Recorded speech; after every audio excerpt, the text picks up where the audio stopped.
Jamari Howard decommits from the 2024 Michigan State football class. Is it time to start panicking about recruiting over there?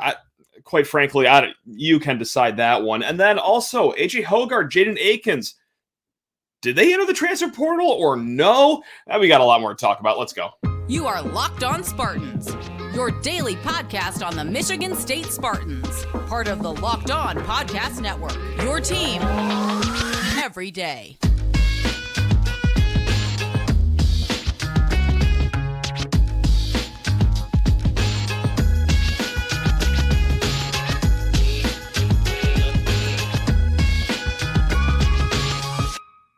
Spartan friends, Spartan family, Locked On Spartans listeners, thank you so much for tuning in to Locked On Spartans, your team in green and white every single day. Well, weekday, that is, 5 days a week. Please rate, review, and subscribe to this here podcast or YouTube show. Any way you are digesting this media, hey, really cannot say thank you enough. So hope you're having a good Mother's Day too. Hey, for all the moms out there, I'm sure we got a whopping total of like 4 moms out there that are listening to Locked On Spartans right now. You all hold a near and dear place in my heart, so thank you very much. And well, happy Mother's Day to my own mom. She is a listener and viewer of this show. She's probably, probably at most 33% of the listenership here. So shout out to you, Mom. There we go. But no, hope everyone's had a good weekend. I hope everyone's had a really great, I'm talking fantastic weekend. I'm hoping that everyone just had the best weekend of all time. Because quite frankly, I'm not sure how the vibes are going to be here for this first segment. This could be what they call a vibe harsher right here. A mood dampener, a Debbie Downer, if you will. We'll see. I don't know. Maybe this will be cathartic for all of us here. But I'm in the world of Michigan State recruiting for the 2024 class. Jamari Howard, defensive back out of Florida. Great athlete. Top 150 kid, any recruiting site that you look at. This kid is a cream of the crop. And he's also no longer a Michigan State Spartan. Now, look, this decommitment is a long time coming. This has been rumored for months. And Jamari, Mr. Howard may have been handling this decommitment the same way I've been handling reorganizing my basement. You know what? Like something that we've been meaning to get to for months, something that we've put off for a very long time, but eventually, we remembered that we have to do it. So, yeah, screw it. We'll just do it on some random weekend day and just get it over with. So yeah, I mean, this is. I'm telling you, the first time I heard that this could happen, snow was falling on the ground for the first time this winter here in Michigan. So yeah, long time coming. So this is why I'm not really just screaming here. I'm just glad it finally happened, for goodness sakes. He's going to still visit Michigan State, guys. Don't you worry. There's still an official visit coming up in June for Jamari Howard, so he could end up recommitting to Michigan State. My childhood dog could also come back from that summer farm any minute now too. But yeah, so that's the 411 on that. Now, the big question here is for us, the fans, is it time to start panicking about Michigan State recruiting or just Michigan State football in general? Is it time to start panicking? And my answer is, I don't know, man.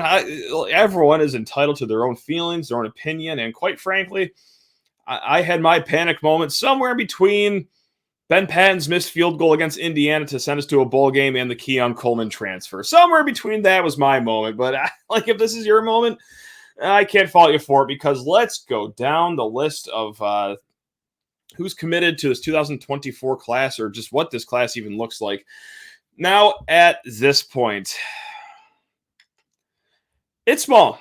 It's let me see here. Okay, that's right. 3. It's 3 kids. It's 3 kids in the 2024 class. It's a class that can fit comfortably in an elevator. It's a class that can be comfortably seated at a high top table at your local Chili's. It's a class that couldn't play a game of euchre amongst themselves if they wanted to, or a game of spike ball, or a game of trouble. But it's a class that's ours. Damn it, it's ours. It's a 3-kid class. Now, again, up to you if you want to panic. And there is a lot of time left on the clock here for this 2024 class. All right, signing day is months. That's a hard S on that months. It is very much so down the road here. There's a lot of time left. Official visit season in June is about to be rolling, and right now you have 12 4-stars that have pledged, well, not their commitment, but committing to taking an official visit here in June at least. So there's a lot of time left, guys. Don't worry.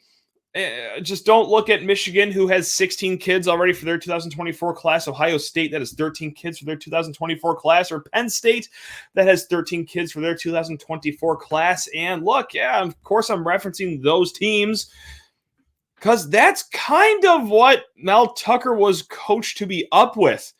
Those kind of teams. This was the program that is getting all this money thrown at them to be up to par with those teams, the Michigans, the Ohio States, the Penn States of the world. But here we are with just 3 kids in the 2024 class. Oh my goodness. And actually in the Big Ten, there's only 3 teams that have 3 or less players in their 2024 class, along with Michigan State. There's 3 more teams. It's Illinois. It's Maryland. No, it's not actually. I'm sorry. It's not Maryland at all. Actually, Maryland has 5 kids. Excuse me. It's Illinois. It's Northwestern, and it's Indiana. So great company to be with right there. As if, going bowl-less like Northwestern and Indiana wasn't enough. I mean, Illinois can't even say that. They at least went to a Florida bowl game last year.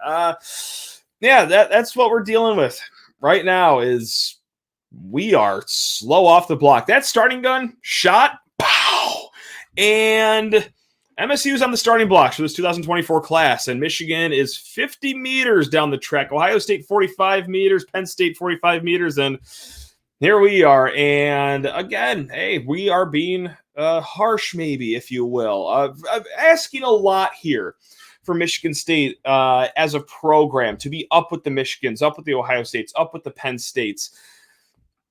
But again, and I know this sounds ridiculous. I'll stop myself right here. This sounds very foolish to bring up the whole money thing, the whole contract thing, because I'm not paying a cent of that contract. I'm going to really fetch a guess here that you listening to this, you watching this, you're not paying a dime of that contract either of Mel Tucker's $95 million 10-year contract.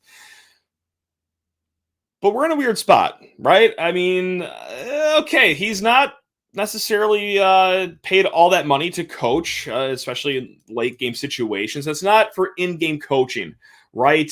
All that money isn't for, just marketing the program, which is apparently something we just don't do anymore at Michigan State. I mean, gone are the days of the ask me anythings on Twitter or just the really just activity on social media, but I digress. Whatever. The $95 million is paid for recruiting. And I know it's incredibly hard to recruit off a 5-7 season. I mean, and believe me, I know that a lot of the 5-7 season still was residual effects from the late stage Antonio era, but we're going to try to keep the show under a half hour. This would be a 4-hour conversation. We've had this conversation a lot in the past if you want to go back in the files and look at any of that, but paid to recruit here. And boy, howdy, gee willikers, excuse my language, but this is a horrendous start to the class. And I know that, hey, last year at this time, Michigan State didn't have a lot of commits. I think they were at like 4 or 5 commits this time last year before getting into official visit season. And it was a fine class, top 25 class. Also a class that only had, 18 kids that signed to it. 18-kid class after 18-kid class is not going to cut it here.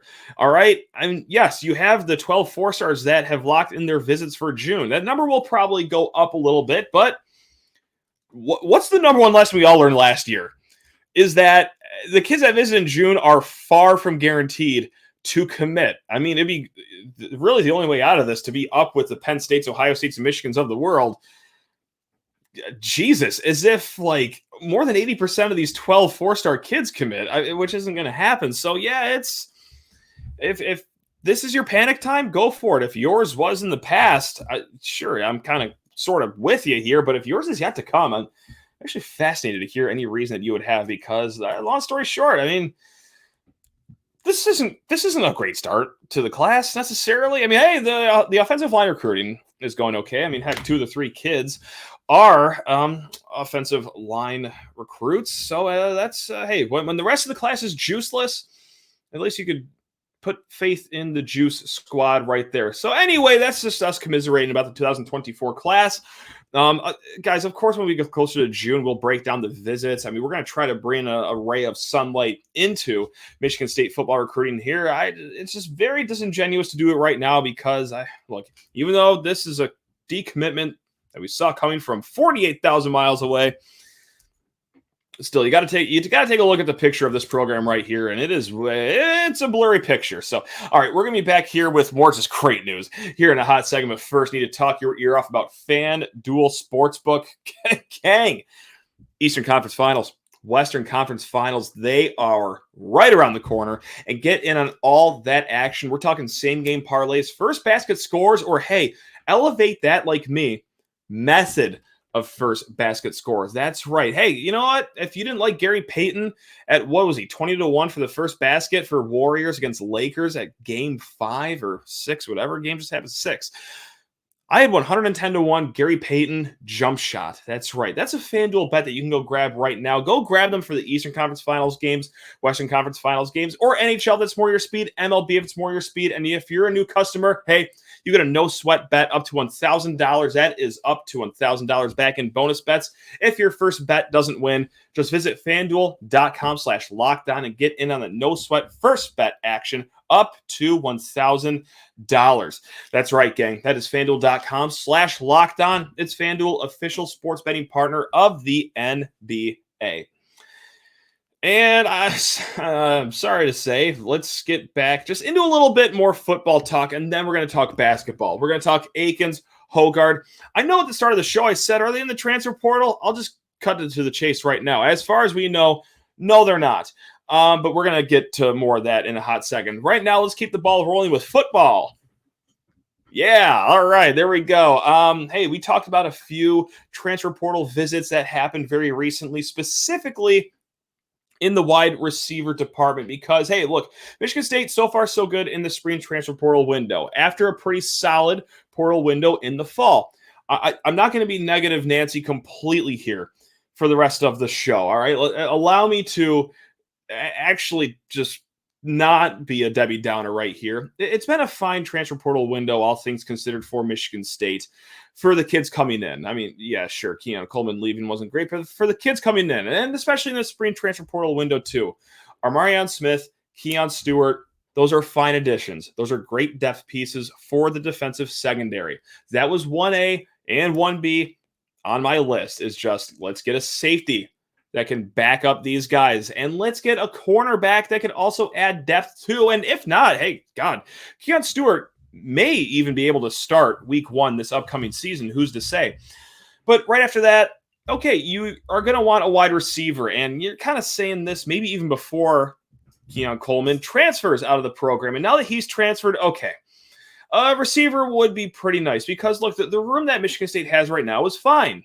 You know, Trey Mosley, fine player. Tyrell Henry, fine player. Christian Fitzpatrick, if you will, a fine player. Montori Foster, Antonio Gates Jr., if you want to keep going. Not Cade McDonald. He transferred to Miami of Ohio. Quick little tidbit there. None of those guys I named, though, are really straight line speed guys, though. And yes, of course, like pretty much every receiver in college is fast to a certain degree, but none of them have that extra gear, you know, the ones that could take the top off the defense, if you will. And, well, they brought some guys on to try to get a person that could do that, like Tyler Harrell out of Alabama, started at Louisville, but this is a guy that we talked about, all right? Good straight line speed guy. Can, again, take the top off the defense, can get behind the safeties, if you will. Adds a different dynamic to the receiver room that you have with the guys that are already in the room. A.J. Henning, he was the Michigan kid that transferred away from there. MSU offered him. I'm not sure if he did or did not visit. There are conflicting reports on that. I'm pretty sure he did. But regardless, he went to Northwestern. And Tyler Harrell, despite Michigan State giving their best efforts, he is going to Miami.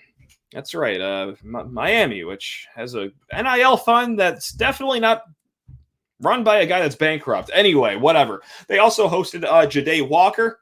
Now, that's a fun one because he was a Grand Valley State transfer.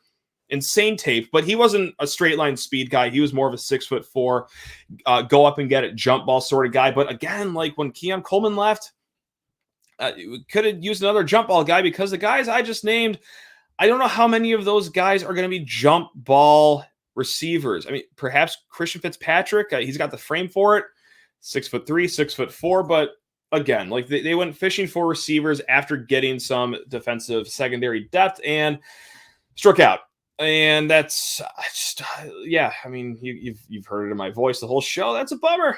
It's a bummer. Now, I'm not, punching drywall over missing these receivers. Again, like the guys are getting in the spring transfer portal window aren't going to set the world on fire most of the time. All right. And unfortunately, we are very in a storyline where that is a rare circumstance because Keon Coleman's one of those players that could. But no, the 98% of the spring transfer portal window is guys that are just like depth pieces, like wide receivers 3 or maybe even wide receiver 2 in our situation, should any of those guys committed. But yeah, it's a bummer. Of course, they're still going to try. There is no hard deadline to commit to a school in the spring transfer portal window. I mean, guys can really join up until the fall, but of course that talent pool gets smaller and smaller as, as the year goes on. So Tyler Harrell, no. AJ Henning, no. Ja'Day Walker, he went to Texas A&M. And like that just kind of stings a little bit because, Grand Valley State, good old sunny Allendale, Michigan, not too far away from East Lansing. Not sure if they got him on for a visit. I do know that they did offer him.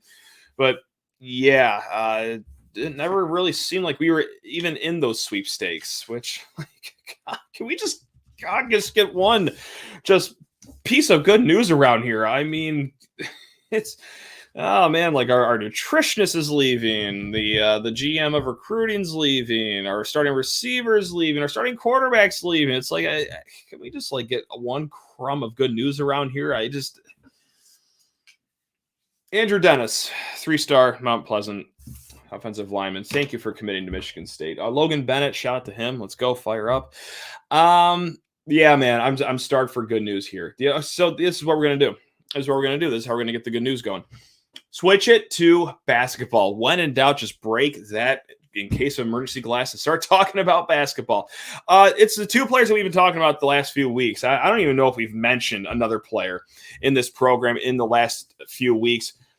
Jaden Akins, AJ Hoggard, the two guys that submitted their names for the NBA draft. And as you know, they were not invited to the NBA Combine. They were not invited to the G League Combine. And Thursday, not this Thursday, the last Thursday that's already happened at midnight was a very, very important time for this saga because if you've listened to this podcast, you know this. Thursday at midnight was the deadline to enter the transfer portal for college.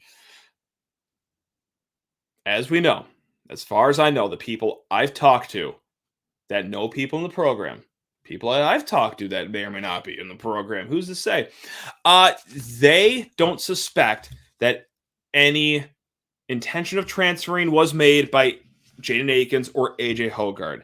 Let me say that again. As far as people in the program know, I'll just shoot you straight. They would be blindsided. All right? They would be taken aback if anything happened on Thursday night. Now that is that's good. It's fun. I'm not gonna pop the champagne yet. I'm not gonna set off the streamers just yet because there's still some time before the end of May when they have to officially announce that they are returning. And also, too, there is a non-zero chance that they didn't enter the portal and no one in the program knows yet. I would keep that chance at a very, very, very low percentage. I swear I'm not trying to go like all, crazy newscaster trying to stir up a bunch of sensationalism. Like, no, but like college is crazy. College sports are crazy. There's like maybe a 0.1% chance that's happened.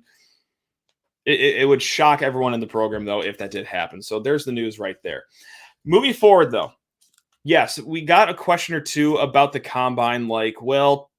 Can they just work out with other teams still, even though they don't have a combine? Will MSU have a pro day for them? First of all, no, MSU will not have a pro day for these guys because I think this whole thing was just an educational experience for them. You get a bunch of feedback from the scouts, the GMs, if you will, people in the league office about what you have to work on. Like that's what it was the whole time for Akins and Hoggard, I believe. I'm sure a lot of people in the program believe that as well. Maybe Akins and Hoggard thought just a tad differently, like there's a sliver of hope that they'd get invited to this NBA Combine. But no, like they're not going to have a pro day because The whole point was just to do these fun interviews, get tested a little bit. But no, yes, the other part of the question, can they test with teams? Yes, they absolutely can. There's individual workouts that teams will do. I'm sure Akins and Hoggard will work out individually for some teams here and there. But unless they hear a promise that, like, hey, we will definitely 100% draft you in the second round, which I would also throw a lot of caution to the wind there. And I highly doubt anyone in their camp is listening to this, but if they are, I would throw a lot of caution at that. Not just because I want you to return to Michigan State, but like the stories that I've heard about former athletes at a certain university in East Lansing that have been told, whether it's football or basketball, whether they've been told promises that, hey, yes, we are going to take you in the second round. The amount of times that I've heard that a camp has been told that and they're never ended up drafted, that's a pretty high number, especially for guys that are not invited to a combine. So here, I'll just shoot you straight. We're in the third segment here. Who's listening anymore? It would be completely asinine and completely bat bleep insane to enter the draft without getting entered into the combine. That's just the fact of the matter, right? I get it. We all have dreams of going to the NBA and everything like that, but look, that would be just horrendous advice.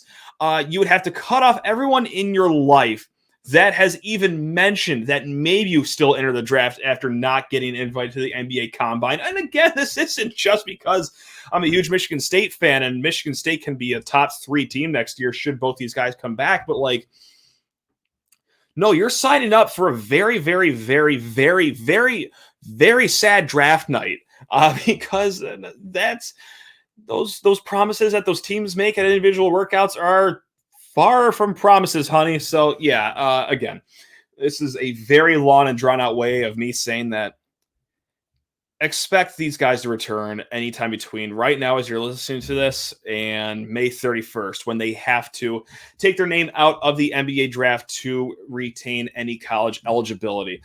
So that's the AJ Hoggard and Jaden Akins news. The Cliff Notes is, which I guess I could have done this earlier, so sorry. No one in the program expects him to leave.